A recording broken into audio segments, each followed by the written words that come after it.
औज़ुबिल्लाहिमिनश्शैतानिर्रजीम बिस्मिल्लाहिर्रहमानिर्रहीम। मैं हूँ खुशहाल कज़ाफ़ी और आप देख रहे हैं जेवी कश्मीर न्यूज़। गुज़श्ता चंद रोज़ कबल ज़िला झेलम वैली के गांव बांडी कुर्सी के हवाले से खबर चली कि एक शादीशुदा खातून जिसका नाम बुशरा बीबी और उसके खावंद का नाम मोहम्मद बशारत है, इसने खुदकशी कर ली। जब खुदकशी का ज़रिया पिस्तौल से फायरिंग सामने आया तो बेशुमार शकूक वहाँ पे पैदा हो गए, क्योंकि ये जो देहाती एरिया हैं वहाँ पे किसी खातून का रिवाल्वर से खुदकशी करना ये बड़ी मायूब सी बात यहाँ पे समझी जाती है, क्योंकि ख़वातीन रिवाल्वर चलाने की माहिर नहीं होती हैं। जब ये वाक़या सामने आया कि उस खातून ने रिवाल्वर से खुदकशी की है, तो वहाँ पे ज़ाहिर है एक हकीकत थी कि वहाँ पे शक पैदा होना था, जिस पर जब ये चीज़ सामने आई तो ज़िला झेलम वैली के साफ़ी ने अपने अपने ज़राए से मालूमात हासिल की तो पता चला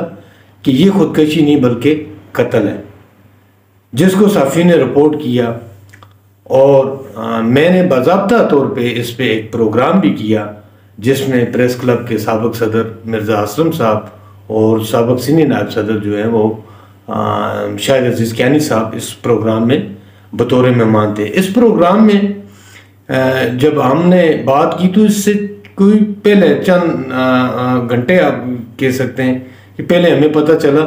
कि ये जो खुदकशी थी ये खुदकशी नहीं थी बल्कि ये एक कत्ल हुआ है, और ये कत्ल एक खातून ने किया है। ये उस वक़्त हमें पता चला कि जब एक नौजवान लड़की जिसकी उम्र बमुश्किल 18 साल थी और वो सन्नान थी इसकी, वो उसको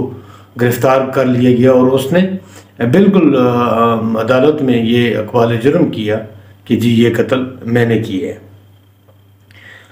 असल में जब इस ये जो बुशरा बीबी थी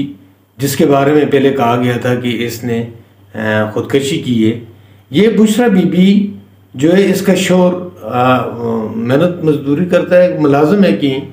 और इसकी एक बहन है और जिसका गालबन तैयबा नाम था, और तैयबा जो थी उसके ज़िम्मे ये लगाया गया कि, और उसने अदालत में इक़बाल जुर्म भी किया कि जी ये मैंने इसको अपनी जो भाभी थी उसको कत्ल किया। अब ये ड्रामाई अंदाज में सारा कुछ हो जाना, पहले खुदकशी फिर कत्ल फिर एक खातून का कबूल करना,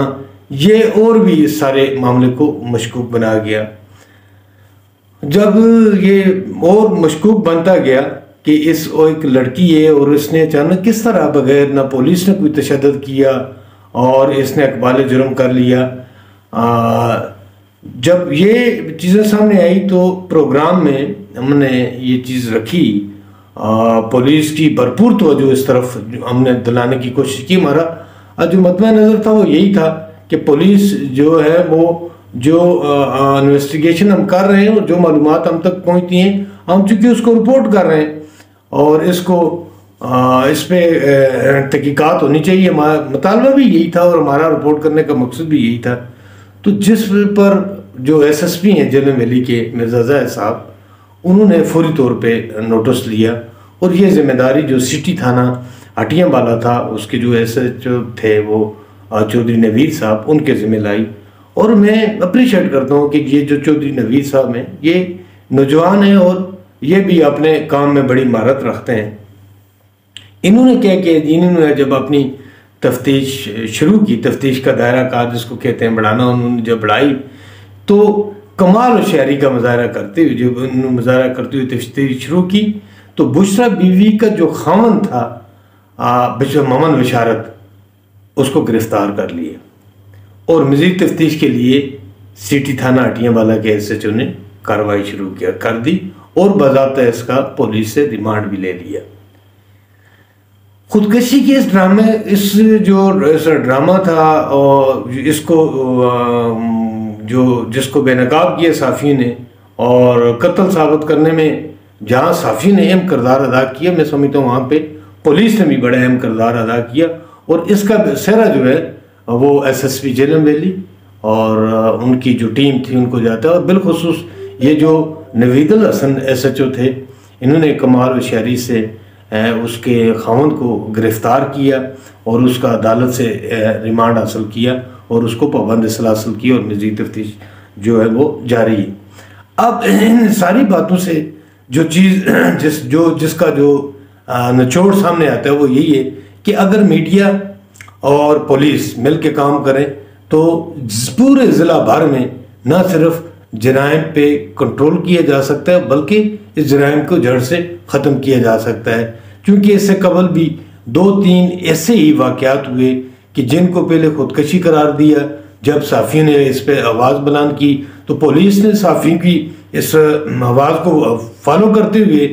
उनकी रिपोर्टिंग को फॉलो करते हुए जब तहकीकात शुरू की तो वो कत्ल साबित हुए और फिर उसमें